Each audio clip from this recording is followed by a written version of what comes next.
Bună seara, stimați telespectatori, ne regăsim la Inedit TV, Adevărul Politic, sunt Titi Sultan.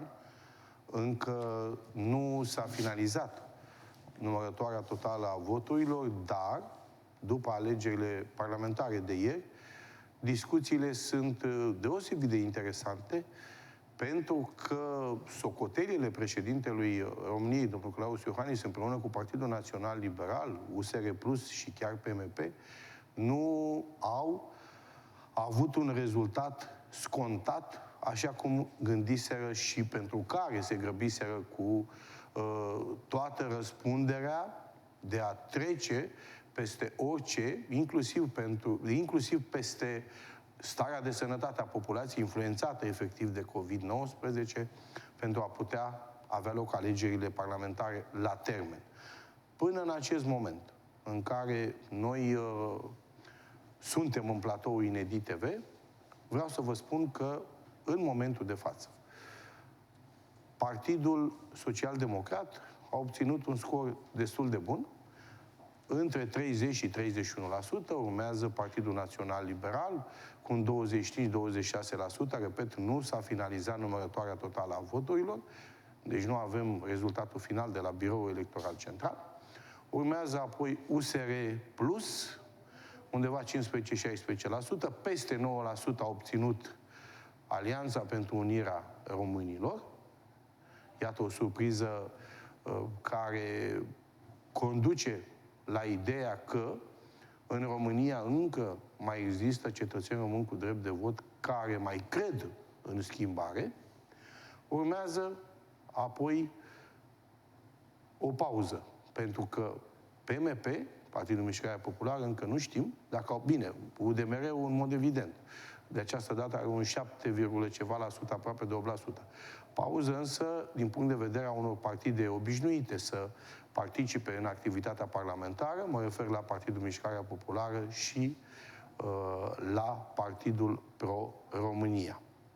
Însă ce este foarte important, și nu putem să nu discutăm despre asta, pentru că titlul emisiunii de astăzi este Românii din diaspora și alegerile parlamentare, știm că anul trecut, la alegerile prezidențiale în turul 2, am avut aproape 1 milion de cetățeni români din străinătate care și-au exprimat dreptul de vot. E adevărat, au avut termen 3 zile, s-au putut preînregistra, ca și anul acesta, pentru vot prin corespondență, deși același număr de cetățeni români din străinătate s-au preînregistrat pentru vot prin corespondență, în limita a 40.000, și au avut 3 zile. Anul acesta, 5 și 6 decembrie, cetățenii români din străinătate au avut posibilitatea. Din păcate, e o diferență între 300.000 și aproape 1 milion cât și-au manifestat dreptul constituțional de vot anul trecut la alegerile prezidențiale. E adevărat, anul trecut am avut 845 de secții în străinătate, anul acesta 780 ceva, dacă nu mă înșel, deci pe aici, pe aproape. Nu știu dacă motivele determinate de COVID-19 sau măsurile impuse de autoritățile din statele unde există foarte mulți cetățeni români, mă refer la Italia, Spania, Germania, Marea Britanie, dar, totuși, salutăm faptul că autoritățile au permis organizarea de secții de votare, însă, din păcate, un număr redus de cetățeni români din străinătate și-au exprimat dreptul de vot. Ce urmează de acum încolo, știm cu toții, după ce se finalizează rezultatele votării de către Biroul Electoral Central și alegerile, în mod evident, sunt validate, urmează ca președintele României să cheme la consultări, potrivit legii fundamentale, și aici mă refer la articolul 103, președintele României desemnează un candidat pentru funcția de prim-ministru în urma consultării partidului care are majoritatea absolută în Parlament, nu avem așa ceva, ori a partidelor care au reprezentare parlamentară, și în termen de 10 zile de la desemnare, candidatul pentru funcția de prim-ministru va cere Parlamentului votul de încredere pentru programul și lista guvernului. Parlamentul acordă încredere guvernului cu votul majorității deputaților și senatorilor. Iată că urmează o perioadă deosebit de delicată din punct de vedere politic, pentru că, cel puțin până acum, Alianța pentru Unirea Românilor nu și-a exprimat intenția de a încheia vreo alianță cu vreunul din aceste partide.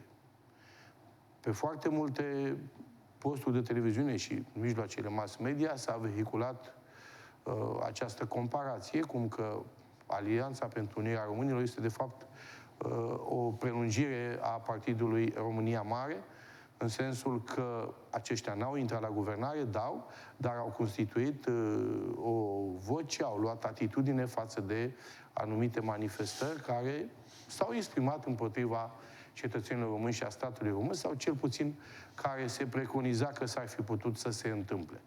Însă, invitatul meu din această seară, pentru că trebuie să fim în ton cu titlul emisiunii, este domnul Aurelian Mihai, fost deputat pentru comunitățile de români din afara granițelor țării în legislatura 2012-2016, cu o activitate deosebit de conștiincioasă, profesionistă și competentă în a asigura protecția drepturilor cetățenilor români din străinătate, în concordanță cu dispozițiile constituționale și ale legii organice, pentru asigurarea identităților etnice, culturale, lingvistice și religioase, cu respectarea legislației statului a cărui cetățeni sunt. Bună seara, domnule Aurelian Mihai! Bună seara! Mulțumesc pentru prezența în emisiune. Care este opinia dumneavoastră? Un om foarte bine cunoscător a activității cetățenilor români din străinătate, cu care țineți permanent legătura. De ce un așa mare absenteism la vot din partea cetățenilor români din străinătate? Pentru că în România, e clar, problemele le știm, sunt determinate și de criza COVID-19, dar și din alte motive. Nu o să insistăm astăzi, avem destul timp zilele următoare, însă care este opinia dumneavoastră? În primul rând, mulțumesc pentru invitație. Este pentru prima oară când mă aflu într-un studio la Alinedit TV.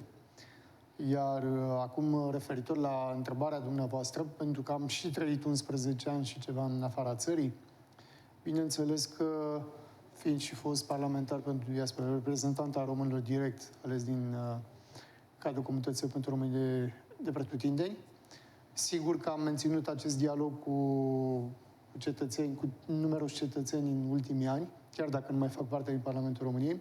Și bineînțeles că de fiecare dată dumnealor și-au exprimat, de cele mai multe ori, din păcate, nemulțumiri cu privire la actul administrativ. Da, au avut ce să laude cu privire la actul administrativ al autorităților române prin instituțiile abilitate de a ține și a sprijini legătura cu românii din afara granițelor țării. S-au bucurat în special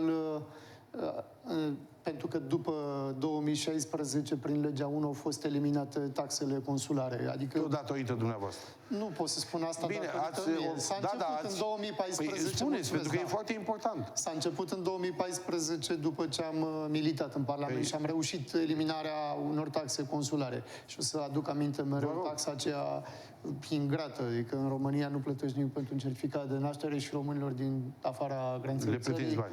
Sigur că da. Statul român le impunea să plătească o taxă de, țin minte, 135 de euro pentru orice bebeluș născut, nu pentru scrierea certificatului.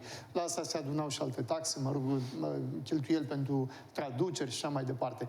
Însă, și de atunci, într-adevăr, după ce am insistat și după ce am reușit să obțin această modificare prin ordonanța 64 din 2014, ordonanță pe care a dat-o guvernul la vremea respectivă, în urma demersului pe care l-am efectuat, bineînțeles că procesul a continuat și iată, în 2017, prima lege a fost și cea care viza eliminarea 101 taxe nefiscale, printre care 33 de taxe consulare și de cetățenie. Eu vreau să spun aceste lucruri pentru că românii trebuie să cunoască că au fost depuse anumite eforturi și în momentul de față, sigur că da, românii care merg la consulate întâlnesc această situație foarte bună de a nu mai plăti atâtea taxe consulare.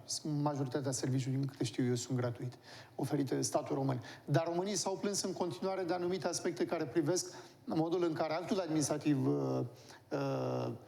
pe care îl întâlnesc acolo la misiunile consulare este de joasă calitate. După cum spun, vreau să spun că și în consulatele noastre din afara țării lucrurile s-au îmbunătățit, adică s-au modernizat. Consulatul din Roma, Madrid, că de pe vremea când eram parlamentar și așa mai departe. Dar iată că dacă românii continuă să spună, să-și exprime nemulțumirile, trebuie să înțelegem că ceva se întâmplă. Nu poți să ai o mulțime de telefoane, să te caute oamenii, doar nu suntem într-o lume ireală. Nu? Cu siguranță există nemulțumiri. Iar aceste nemulțumiri trebuie să fie cunoscute și aduse la cunoștința statului român și bineînțeles că toate aceste chestiuni Faptul că odată ce românii votează, este un exercițiu democratic departe de țară, votează și își votează reprezentanții. M-ați întrebat și revin la întrebarea dumneavoastră, de fapt, de ce au votat atât de puțini români? Exact. Să știți că pentru mine este o surpriză la fel de neplăcută, pentru că sunt om politic. Îmi place politica, asta facem și politicienii decid.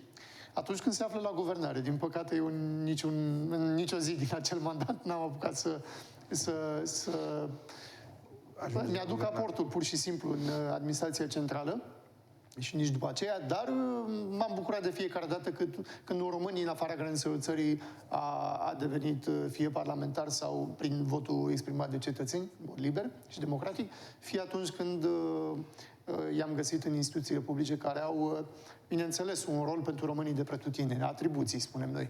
Și atunci, vă dați seama că participarea aceasta slabă atrage un semnal de alarmă, nu? Deci ce se întâmplă? Acum un an de zile românii au ieșit într-un număr atât de mare și mai ales simpatizanții PNL, simpatizanții celor de pe dreapta și au votat președintele Iohannis, care s-a bucurat de un număr enorm de voturi, undeva, cred că 94, spre 95%.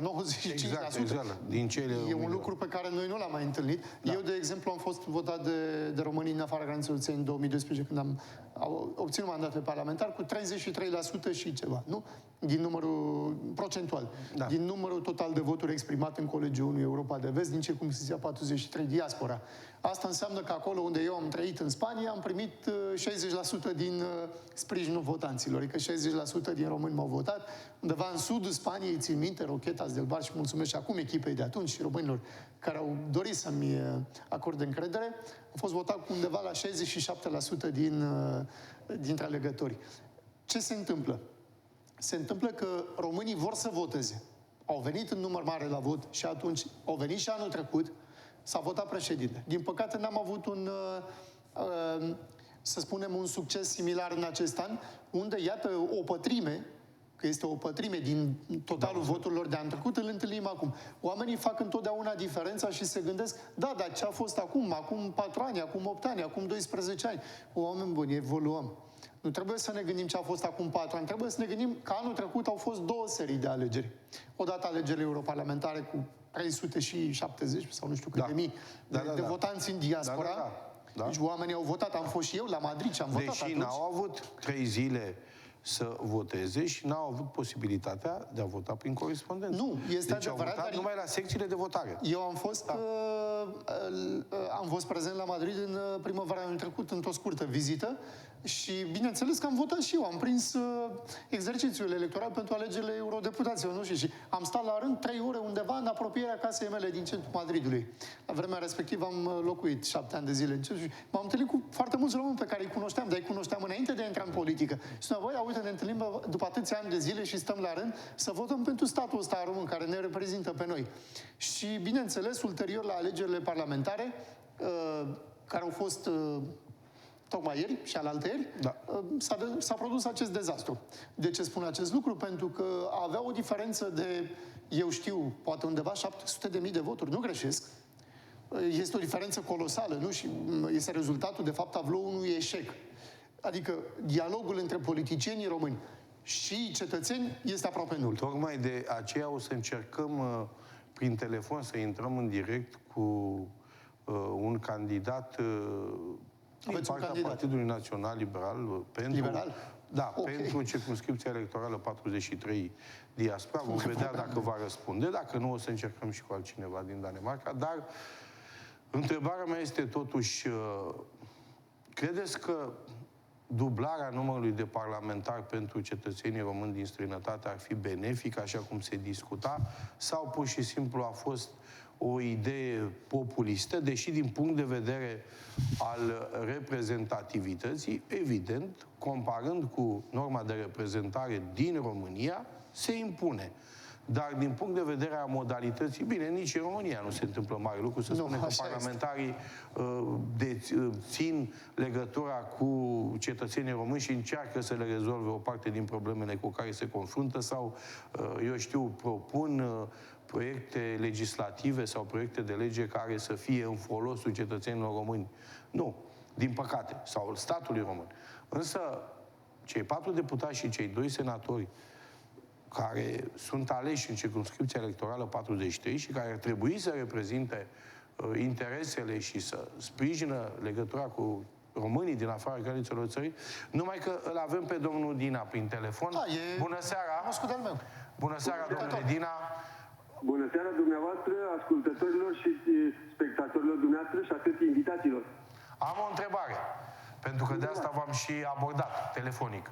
De ce au votat atât de puțini cetățeni români în străinătate? Eu aș vrea să fac o mică paranteză în ceea ce privește lucrul acesta. Văd că acest lucru este în tot spațiul de străinătate și în România. De ce au votat românii? Cred că nu am fost destul de explicativ, să zicem în felul acesta, să le spunem oamenilor ce vrem să facem și poate că ceea ce le-am promis înainte nu am făcut. Și făcând lucrul acesta, oamenii chiar nu mai au încredere în politicienii actuali, pentru că una spun și alta fac. De exemplu, dumneavoastră ce le-ați promis? Dumneavoastră ce le-ați promis? Nu am promis nimănui nimic.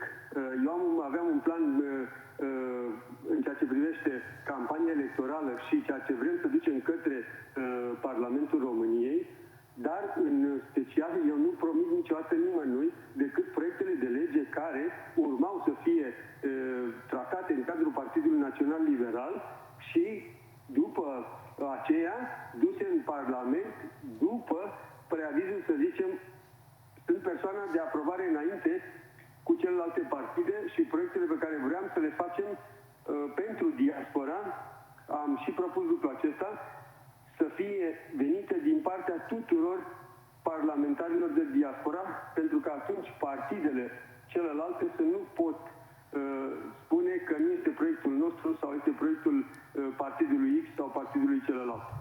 Ați candidat pentru Camera Deputaților? Bravo. Da. Pe ce loc ați fost trecut pe listă? Lista pe care partidul a făcut-o, eu am fost pe locul 4. Ceea ce pot să spun și să mulțumesc tuturor cetățenilor români din Spania, care au votat și și-au asumat, cum să zic, lucrul acesta constituțional. Le mulțumesc pentru sprijinul pe care l-au dat, pentru că am câștigat alegerile. Sunt o victorie, să spunem, amară, pentru că au votat foarte puțin, dar putem să spunem că la ora actuală, cu numărarea voturilor care au fost, nu știu până la sfârșit, PNL Spania, având un candidat, a câștigat alegerile în fața USR și AUR. Serios? Bravo, Deci felicitări! pentru Camera Deputaților sau pentru Senat? Camera Deputaților. Camera Deputaților. Este lângă mine aici în platou domnul Aurelian Mihai, fost deputat de diaspora, legislatura 2012-2016. Sunt convins că îl cunoașteți și dacă vrea să vă întrebe ceva, vă rog. Pe această cale, Puteți să băgăm pe este Skype. un foarte bun prieten, ne cunoaștem de când era dumnealui deputat, suntem într-o relație foarte apropiată și ori de câte ori am nevoie de sprijinul privat sau ajutor, îl întreb. Și dumnealui, oricând a dorit să fie, m-a sunat sau m-a solicitat și am discutat de fiecare dată. Eu îl consider un prieten și pentru mine toți cei care lucrează pentru cetățenii români, indiferent din ce partid fac parte, pentru mine este important ca cetățeanul să fie primul care are prioritate. Bun. Și Aurelian Mihai a făcut lucrul acesta. Mulțumesc frumos, Nicu. El chiar a făcut... Da, vă rog, dacă vreți să-l întrebați ceva. Da, eu aș vrea să-l întreb pentru surpriza oferită, pentru că dacă într-adevăr nu știm rezultatele finale din ce spune domnul Dina, dar înțeleg că în Spania PNL a câștigat alegerile, iată, în diaspora, cu scorul care le-a câștigat cu număr... Și cine e pe primul loc acolo? Pe primul loc în electoratul din Spania am înțeles că este PNL și urmează... Nu, dar cine ca persoană PNL? Persoană, nu, e un alt candidat din Italia, domnul Făgărășan, dar în Spania fiind... Eu cred că este un campion deja, că discutăm despre o chestie atât de unică, nu știu, sau să sperăm că în Republica Moldova, pentru binele lor, spun, nu? Undeva se întâmplă... Să nu schimbe situația. Uitați că... tot prin telefon, este prin Skype. Însă, domnul Dina, vreau să vă întreb un singur lucru. De ce ați decis sau cu ce v-au convins cei din Partidul Național Liberal ca să candidați din partea lor la alegerile parlamentare acum diaspora? Vreau să fac o mică paranteză. Pe mine partidul nu trebuie să mă convingă. Eu sunt PNL convins. Sunt membru PNL din anul 1992. Ne-am depus candidatura și partidul a decis în felul acesta în birou comun să fiu pe locul 4, ceea ce mulțumesc atât domnului președinte Ludovic Orban, cât și domnului secretar Robert Sigărdău, pentru că știu că am avut încrederea dumnealor și am fost sprijinit ca să pot fi pe această listă. Sunt anumite lucruri care nu au fost, să zicem, destul de clare în ceea ce privește lucrul acesta, dar eu și echipa noastră de aici din Arganda del Rey, zona Madrid, în special am muncit pentru ca PNL să poată ieși câștigător. Deși situația sanitară, o știm cu toții, a pandemiei, a fost foarte grea. Dar am reușit să merg în anumite localități din Spania, adică am făcut câteva mii de kilometri până la Zaragoza, Motril, Bilbao și tot felul de... mai ales în localitatea, să zicem, în comunitatea Madrid, unde sunt peste 240.000 de români, am fost aproape în toate zonele posibile. Am o întrebare, vă rog. Din timpul campaniei electorale, ce probleme majore ați identificat, probleme fiind expuse de comunitățile de români din afara granițelor țării și pe care autoritățile, cel puțin de acum încolo, vor trebui să le rezolve? În primul rând, datorită pandemiei, foarte mulți antreprenori români în Spania au avut probleme, ca și toți ceilalți peste tot. Prima propunere a mea către Parlament sau către colegii noștri din PNL este deschiderea fondurilor europene nerambursabile pentru toți acești antreprenori. Apoi, este situația aceasta care s-a întâlnit și se întâlnește de a nu fi uniți. Pentru că clasa politică actuală, cu mici excepții, a reușit să aducă această dezbinare în cadrul, să zicem, cetățenilor români din afară. Pentru că, la un moment dat, nu înțelegem că într-o țară străină avem nevoie să ne ajutăm unii pe ceilalți. Suntem singurii care putem să facem lucrul acesta și ne putem ajuta. Și vă dau un exemplu, poate că nu este cel mai corect. Comunitatea de marocani, da? Deci, acești oameni îi admir pentru că sunt foarte uniți. Se ajută între ei. Noi românii încercăm să ne punem piedică unii celorlalți. În momentul în care am fost în campanie și am întrebat și pe aici, pe acolo și toate celelalte, am fost întrebat și eu ce primesc. Ce îmi dai? Ce mi oferi? Și am spus că n-am ce să-ți dau și n-am ce să-ți ofer. Îți propun doar un pact. Eu merg în Parlament să duc problemele tale și să încerc să rezolv problemele tale ca să nu mai fie să zicem, acea ruptură între România și diaspora. Ceea ce eu numesc o Românie mai mică în felul acesta. Da, un răspuns foarte bun. Dacă aveți o Felicitări, Nicu, pentru rezultat. Este o surpriză să ne întâlnim într-un studio de televiziune, chiar și, bine, interacționând în acest mod la distanță. Îți urez succes în carieră. Nu știu, doar o singură întrebare mai am eu. Dacă mi-ai dat acest rezultat îmbucurător în situația în care ai muncit atât de mult și îți meriți un rezultat atât de favorabil și sper ca Partidul Național Liberal să aprecieze efortul pe care l-ai depus pentru că ai muncit. Întreb dacă știi cumva rezultatele în altă parte au fost similare, am mai câștigat undeva PNL în afara țării, că tocmai discutam despre acel 1.000.000 de votanți de anul trecut. Da, nu am datele clare de pe alte țări. Știu că pe Italia nu avem, cum să zic, un rezultat bucurător.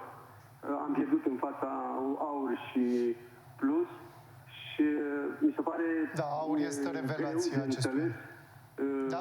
Mai ales faptul că aveam și pe cineva care ne reprezintă acum în Parlament. Eu de obicei spun în felul următor că cel mai bun să meargă înainte. Nu știu cum va fi interpretat lucrul acesta, dar va fi o declarație pe care chiar o voi face și mai târziu.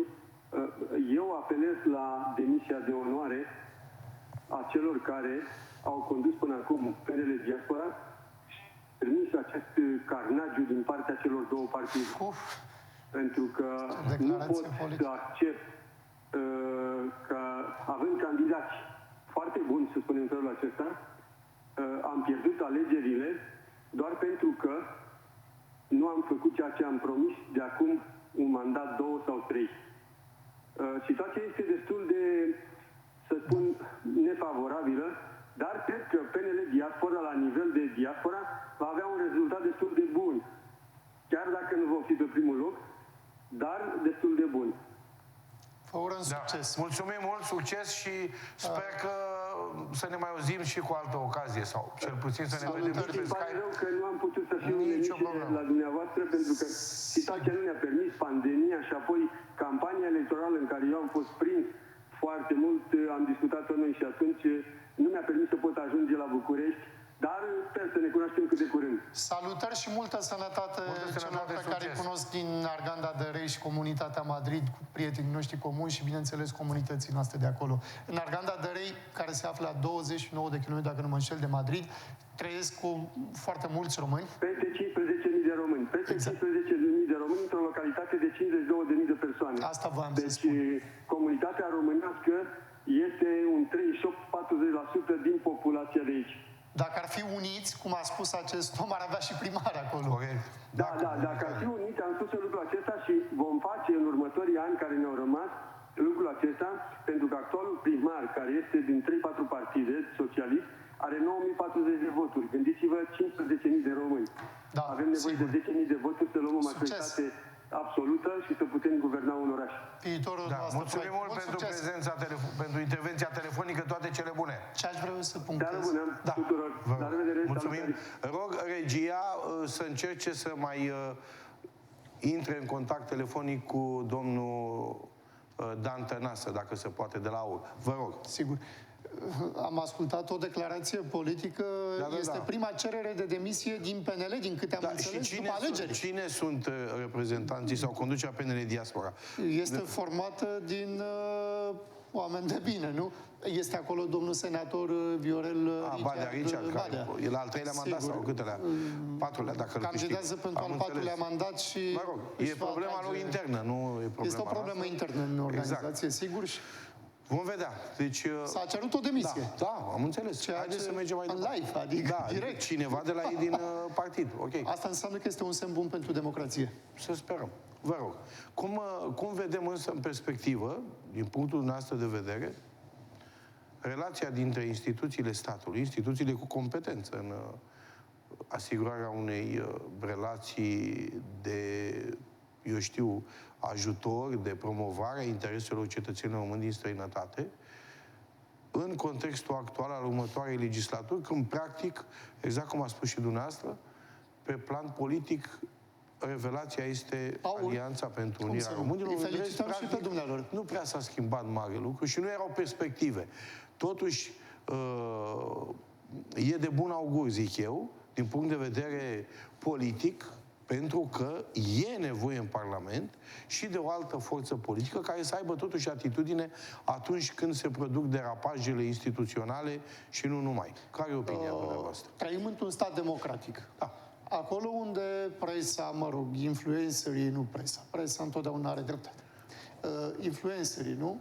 Da. Și rețele sociale au încercat să convingă că este un partid prorus, că este un partid, nu știu cum.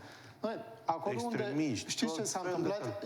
Eu mă ocup cu precădere electoratul din diaspora și m-am uitat un pic și electoratul din județul Ialomița în aceste alegeri, dar și locale.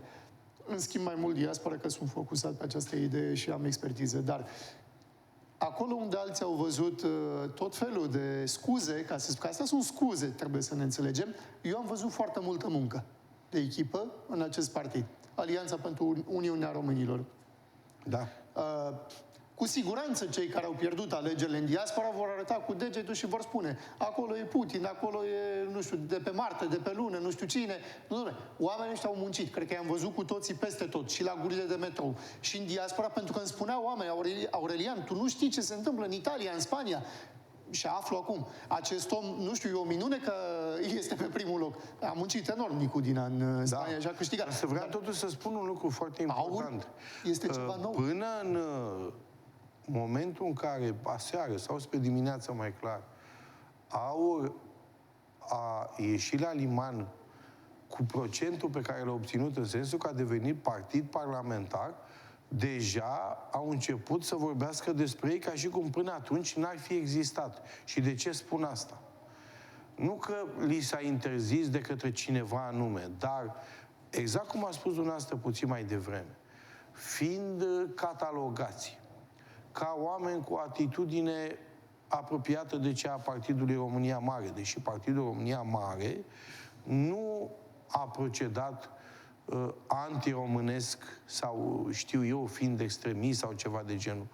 Poate a mai și exagerat prin atitudinile președintelui Cornelu Vadim Tudor, Dumnezeu să-l odihnească în pace, în anumite momente.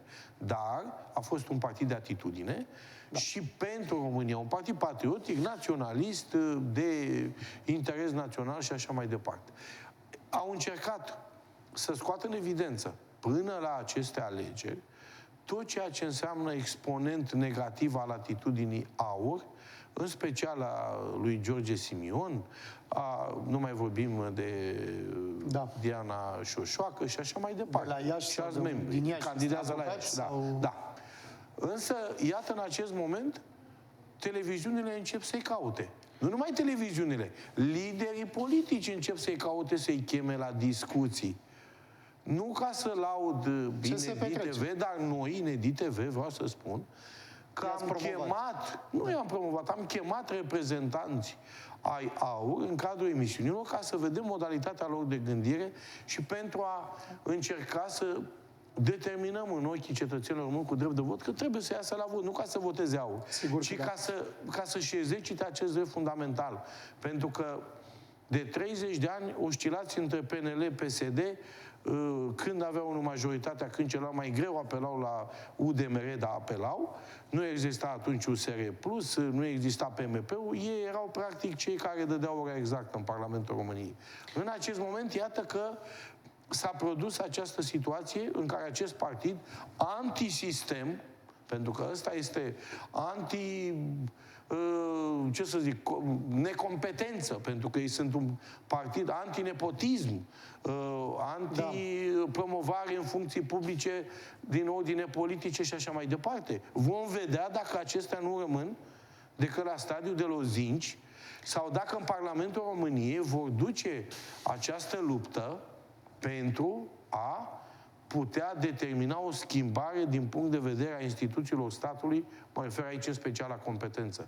Adică nemai promovând analfabetismul instituțional, știți bine la ce mă refer. Nu mai dăm acum exemple, că ne-ar lua prea mult timp, însă, iată, este practic surpriza care ar putea aduce mai multă încredere cetățenilor români în clasa politică. Poate și în diaspora, însă vreau să spun și opinia dumneavoastră.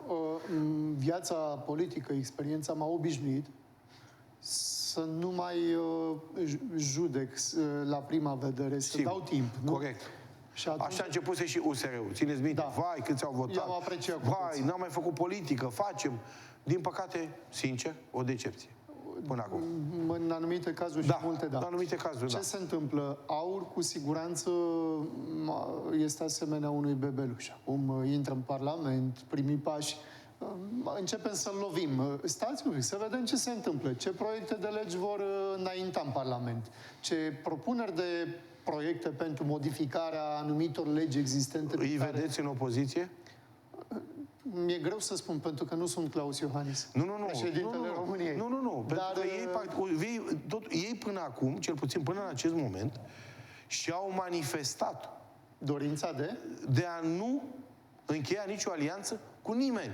Asta este rău pentru democrație. Iar sfatul meu pentru acest partid tânăr și pentru lideri, îl cunosc bine pe domnul Simion de 8 ani de zile, cred că ne cunoaște destul de bine, este să înțeleagă și susținătorii AUR că o democrație participativă se formează în jurul unei idei care trebuie să conducă la o anumită prosperitate a de exemplu, scuze, mai am o singură chestie și vă las să comentați și pe marginea ei. Astăzi, președintele, unul din președinți, că sunt doi copreședinți, da?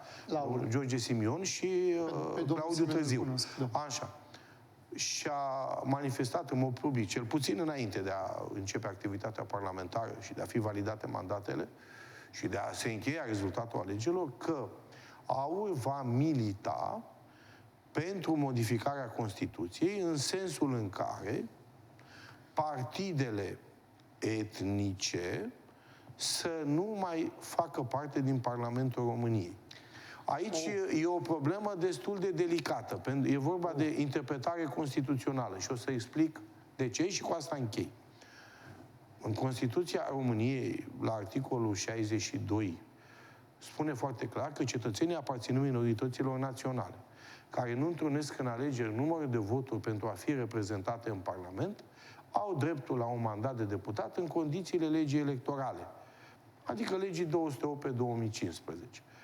Însă spune în continuare, cetățenii unei minorități naționale pot fi reprezentați numai de o singură organizație. Avem 17 minorități naționale în Parlamentul Român. Mai mult decât are diaspora. Plus formațiunea politică a UDMR, care nu e partid politic și așa mai departe. Aici au ei problema de comunicare, spun eu, cu acest partid, având în vedere situațiile, zic eu, cu care s-au manifestat sau cu care au interacționat mai clar. Vorbesc de Valea Izei, știți bine, acele probleme în care AUR și UDMR-ul și așa mai departe au avut o altercație, între ghilimele spus, mai mult decât normală într-un stat democratic, cum vorbeam până acum. Să sperăm că în Parlament deschiderea AUR nu va fi către așa ceva, adică către atitudini care pentru că nu m-au de ce acum. Expectativ. Vă rog. Despre asta este vorba.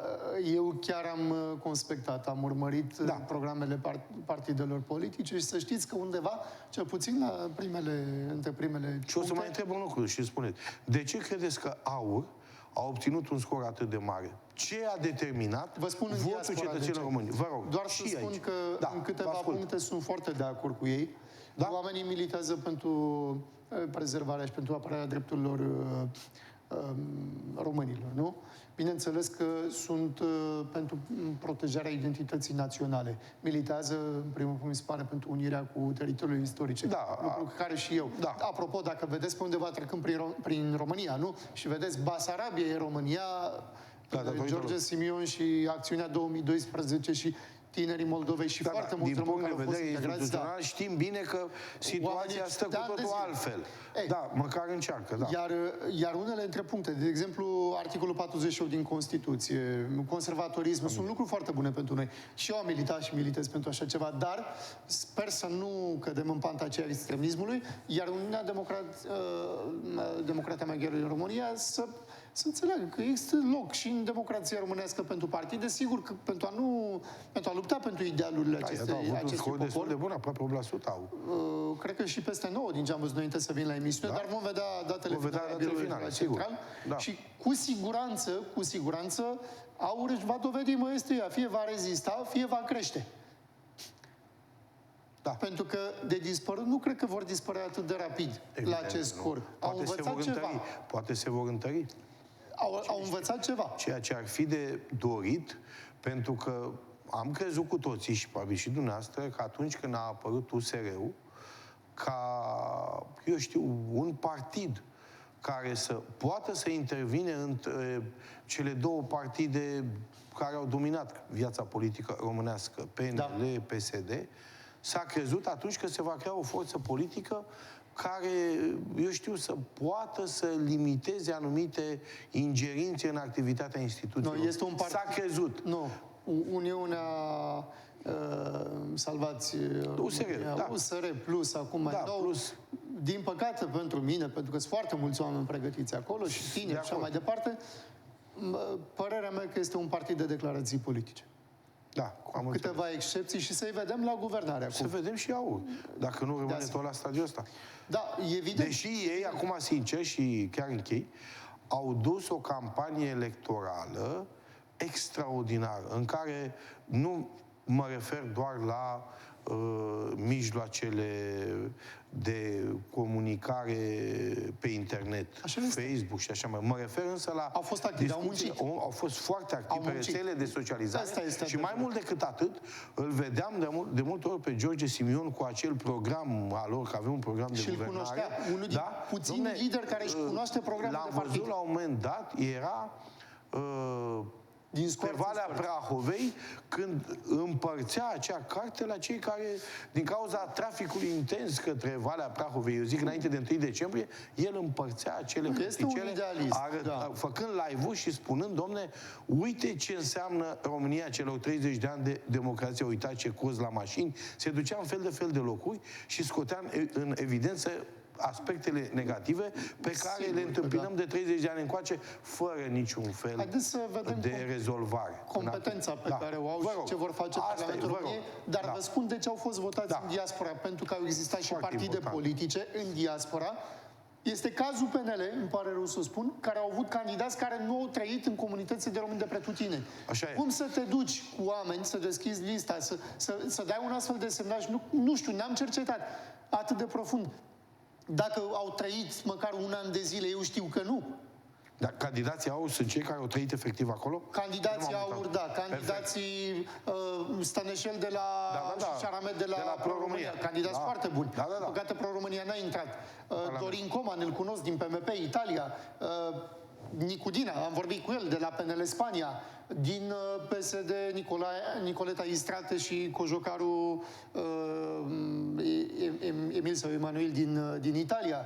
Adică oameni care trăiesc acolo. Ai cunosc problemele? Da-i cunosc. Dau nume din mai multe partide pentru a înțelege că, într-adevăr, partidele politice astea trebuie să prezinte electoratul. Oamenii de acolo. Și cu siguranță că am tot bătut pe chestia asta. Măi, oameni buni. Și partidele politice... Eu am făcut o scrisoare înainte să înceapă sesiunea aceasta de depunere, calendarul acela, să ne depunem candidaturile și nu știu ce, să fixăm candidații pe liste.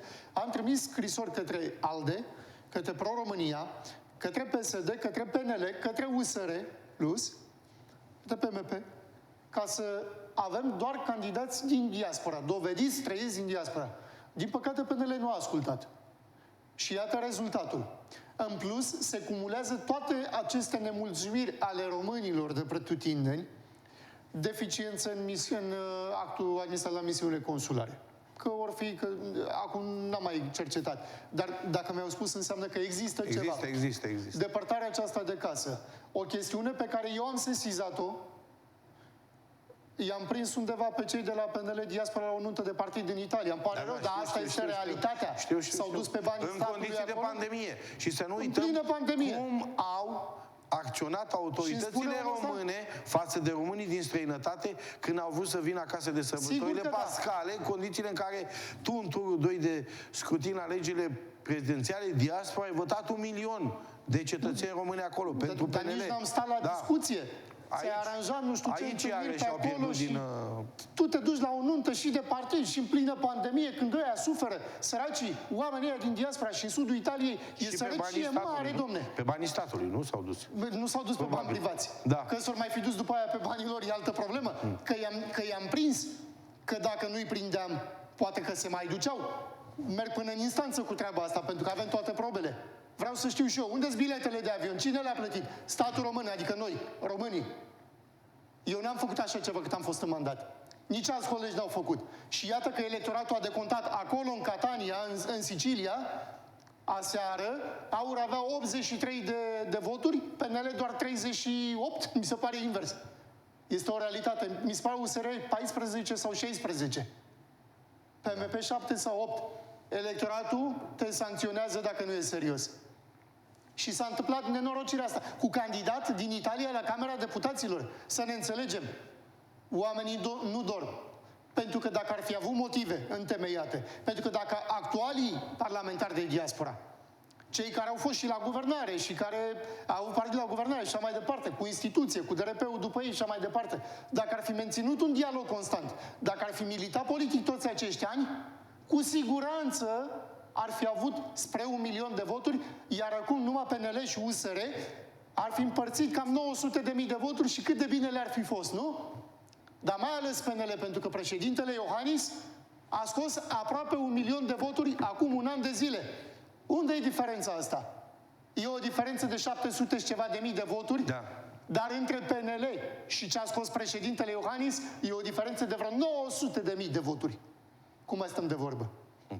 Cum mai stăm de vorbă? Ce făcea PNL acum cu 900 de mii de voturi? Făcea guvernarea aproape singur. Ce ne așteptăm de acum încolo în relația cu românii din străinătate?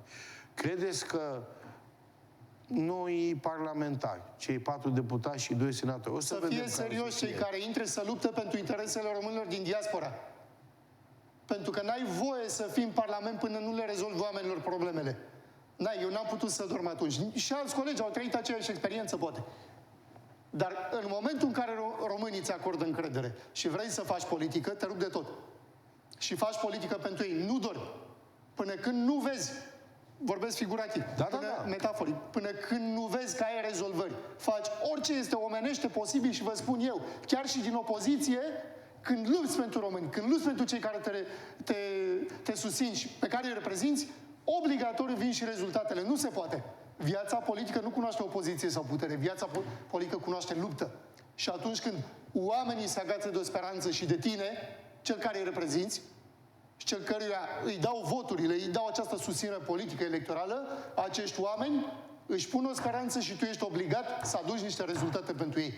Dacă ai venit în Parlament doar să te plimbi, să te duci la anunț de partid, să călătorești, să mergi la shopping, să faci nu mai știu ce trebuie să dai pe banii publici și doar să-ți faci like-uri și nu știu pe ne costă like-urile cam 10.000 de euro pe lună. Și pozele pe care și le pun toți în Facebook și așa mai departe. Dacă nu ai rezultate, stai acasă. Dacă ați venit și ați intrat în Parlament doar ca să vă îmbogățiți, că o să iau declarație de avere acum, să văd ce ați avut acum 4 ani de zile în 2016 și ce aveți acum. Vreau să văd și eu, v-ați îmbogățit în Parlament? Vreau să știu și eu ce faceți cu 10.000 de euro pe lună pe care îi cheltuie statul român pentru voi. Pentru că atunci când Dragnea, ăla care e la Rahov acum, iunie sau cât era, în 2017, v-a mărit, v-a dublat veniturile în Parlament, că ziua tot are 24 de ore, adică nu are 48, vreau să știu și eu, de ce n-ați făcut, eu știu, un mic protest? Trebuia să vedem și noi. Adică să discutăm, cel puțin un dialog. V-ați dus prima dată la caserie să vă ridicați banii. Și asta pe spinarea românilor din diaspora care nu merită asemenea dezvoltare. Pentru că mai avem decât 2 minute. Ce le transmite cetățenilor români din străinătate acum până nu s-au numărat toate voturile? Să nu uite că acei oameni care îi reprezintă și care îi vor reprezenta trebuie să fie serioși. Tot timpul să-i întrebați de problemele pe care le aveți, să le spuneți ce anume întâmpinați, pentru că au datoria nu doar să vă reprezintă la nivel formal și informal pe unde se duc și la nivel de agendă publică, doar pentru imagine, doar pentru poze în Facebook și așa mai departe. Au datoria să muncească zi și noapte pentru noastră, pentru că statul român îi plătește, pentru că banii dumneavoastră se duc acolo. Iar acei oameni trăiesc foarte bine. Să trăiască, n-am nimic împotrivă, dar să muncească pentru noastră, să aibă rezultate, iar atunci când îi vedeți, să-i întrebați ce ați făcut pentru noi. Pentru că noi v-am dat dumneavoastră totul. Ca să fiți acolo, să aveți o carieră, să trăiți bine, familiile noastre să ne aibă grijă zilei de muncă, pentru că noi cei din diaspora trăim cu dorul departe de casă la mii de kilometri, trăim cu speranța că vom muri cel puțin în pământul patriei noastre și să mai vedem măcar o dată în viața noastră casa.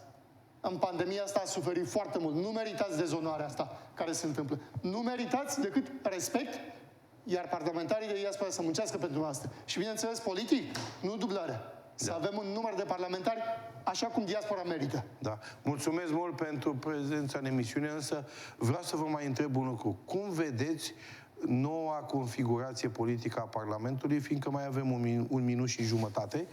N-am estimat eu foarte bine timpul și de-aia vă întreb. Nu am o persoană de contact în presă în momentul de față, suntem în emisiuni, nu știu ce se întâmplă la BEC, probabil că deja are rezultate. Totul e în funcție de ce va face PMP-ul? Foarte mult contează, nu? PMP este un partid care este votat în afara țării. N-au mai câștigat ca acum 4 ani de zile, când au luat aproape 25% și au avut 2 deputați. Bineînțeles, au câștigat undeva 8,3, nu știu, depinde. În toate programele politice ale partidelor este trecut, domne, o să facem cetățenii români din străinătate să se întoarcă acasă. Ce le oferă autoritățile ca ei să vină? O, Doamne, declarativ... Declarativ totdeauna se discută. Domne, spune lapte și miere, nu? Da. trebuie să ne gândim serios, că avem peste 20% din populația României afară. Nu mai avem decât 15 secunde. Mulțumesc pentru prezența în emisiune, domnule Aurelian Mihai. Mulțumesc, domnului Nicolae Dina, pentru prezența telefonică din Spania.